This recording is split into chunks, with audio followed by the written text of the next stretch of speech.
안녕하세요 시청자 여러분. 부동산 법률 이슈를 알기 쉽게 설명해드릴 여러분의 법률 멘토 홍승재 변호사입니다. 안녕하세요. 김은지 변호사입니다. 오늘은 최근 부동산 시장에서 중요한 이슈로 떠오른 토지거래 허가 구역에 대해서 알아보려고 합니다. 특히 최근 서울 일부 지역이 토지거래 허가 구역으로 지정되면서 많은 분들이 궁금해하시더라고요. 맞습니다. 토지거래 허가 구역이 무엇인지, 왜 지정하는지, 그리고 이 구역 내에서 부동산 거래를 할 때 어떤 점을 주의해야 하는지 자세히 알아보도록 하겠습니다. 먼저 토지거래 허가 구역이 무엇인지 설명해 드리겠습니다. 토지거래 허가 구역이란 부동산 거래 신고 등에 관한 법률에 따르면 국토의 이용 및 관리에 관한 계획의 원활한 수립과 집행, 합리적인 토지 이용 등을 위하여 토지의 투기적인 거래가 성행하거나 지가가 급격히 상승하는 지역과 그러한 우려가 있는 지역에 지정되는 구역을 말합니다. 네, 쉽게 말해서 부동산 투기를 방지하고 지가 안정을 위해 정부가 특정 지역의 토지 거래를 제한하는 제도라고 할 수 있습니다. 대법원도 토지거래 허가 제도의 목적에 대해 토지의 투기적인 거래가 성행하거나 지가가 급격히 상승하는 지역, 그리고 그러한 우려가 있는 지역에서 투기적인 거래를 방지하기 위한 것이라고 판시한 바 있습니다. 그렇죠. 이 제도는 부동산 시장의 과열을 막고 실수요자 중심의 건전한 부동산 거래 질서를 확립하기 위한 목적이 있습니다. 그렇다면 누가 토지거래 허가구역을 지정할 수 있는지 알아보겠습니다. 토지거래 허가구역은 국토교통부 장관 또는 시도지사가 지정할 수 있습니다. 구체적으로는 허가구역이 둘 이상의 시도에 관할 구역에 걸쳐 있는 경우에는 국토교통부 장관이, 허가구역이 동일한 시도 안의 일부 지역인 경우에는 시도지사가 지정합니다. 그리고 토지거래 허가구역을 지정할 때는 중앙도시계획위원회 또는 시도도시계획위원회 심의를 거쳐야 하고, 지정 후에는 허가대상장, 허가대상 용도와 지목 등을 공고해야 합니다. 맞습니다. 그리고 허가구역의 지정은 공고한 날부터 5일 후에 효력이 발생하게 됩니다. 이제 토지거래 허가구역 내에서 토지를 거래하려면 어떤 절차를 거쳐야 하는지 알아볼까요? 토지거래 허가구역 내에 있는 토지에 관한 소유권이나 지상권을 이전하거나 설정하는 계약을 체결하려는 당사자는 공동으로 시장, 군수 또는 구청장의 허가를 받아야 합니다. 그렇죠. 여기서 중요한 점은 공동으로 허가를 받아야 한다는 것입니다. 즉 매도인과 매수인이 함께 허가 신청을 해야 합니다. 허가 신청 시에는 계약 내용과 그 토지의 이용 계획, 취득 자금 조달 계획 등을 적은 허가 신청서를 제출해야 합니다. 그리고 시장, 군수 또는 구청장은 허가 신청서를 받으면 민원 처리에 관한 법률에 따른 처리 기간에 허가 또는 불허가의 처분을 하고, 신청인에게 허가증을 발급하거나 불허가 처분 사유를 서면으로 알려야 합니다. 이제 가장 중요한 부분인데요. 토지거래 허가를 받지 않고 계약을 체결하면 그 계약은 어떻게 되는 걸까요? 부동산 거래 신고 등에 관한 법률 제11조 제6항에 따르면 허가를 받지 않고 체결한 토지거래 계약은 그 효력이 발생하지 않습니다. 즉 무효입니다.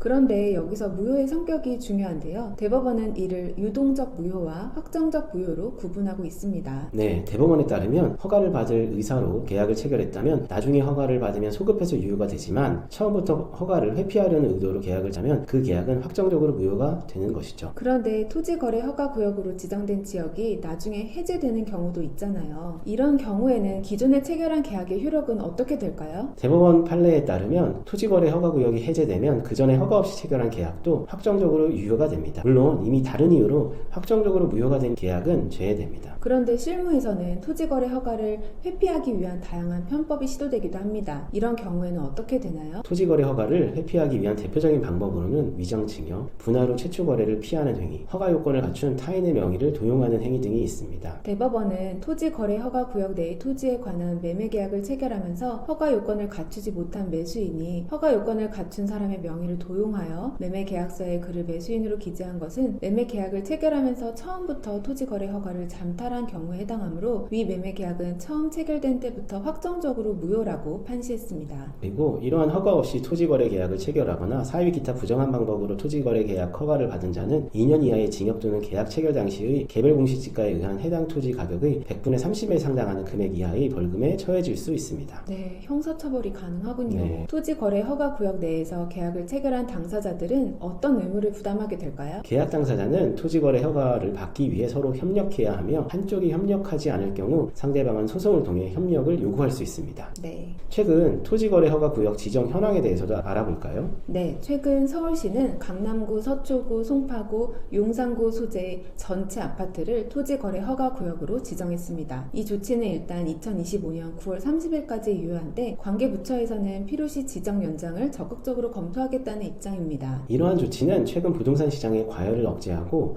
실수요자 중심의 시장을 만들기 위한 정부의 정책적 결정이라고 볼 수 있습니다. 토지 거래 허가를 신청할 때 주의해야 할 점은 무엇이 있을까요? 토지거래 허가 신청 시에는 계약 내용과 그 토지의 이용 계획, 취득자금 조달 계획 등을 정확하게 기재해야 합니다. 특히 토지 이용 계획은 허가 기준에 부합하는지 여부를 판단하는 중요한 요소이므로 구체적으로 작성해야 합니다. 그리고 허가를 받은 후에는 5년의 범위 이내에서 대통령령이 정하는 기간 동안 그 토지를 허가받은 목적대로 이용해야 하는 의무가 있습니다. 이를 위반할 경우 이행 강제금이 부과될 수 있으니 주의해야 합니다. 오늘은 토지거래 허가구역에 대해 자세히 알아보았습니다. 토지거래 허가구역 내에서 부동산 거래를 하실 계획이 있으신 분들은 반드시 허가 절차를 준수하셔야 합니다. 네, 토지 거래 허가를 받지 않고 계약을 체결하면 계약이 무효가 될 수 있고 심지어 형사처벌까지 받을 수 있으니 주의하셔야 합니다. 또한 허가 구역 지정 여부는 수시로 변경될 수 있으니 거래 전에 반드시 해당 지역이 토지 거래 허가 구역인지 여부를 확인하시기 바랍니다. 오늘 설명해드린 내용이 시청자 여러분께 도움이 되셨기를 바랍니다. 다음 시간에도 유익한 법률 정보로 찾아뵙겠습니다. 감사합니다. 감사합니다. 도움이 되셨다면 좋아요와 구독, 알림 설정, 댓글 부탁드립니다. 다음 시간에 만나요.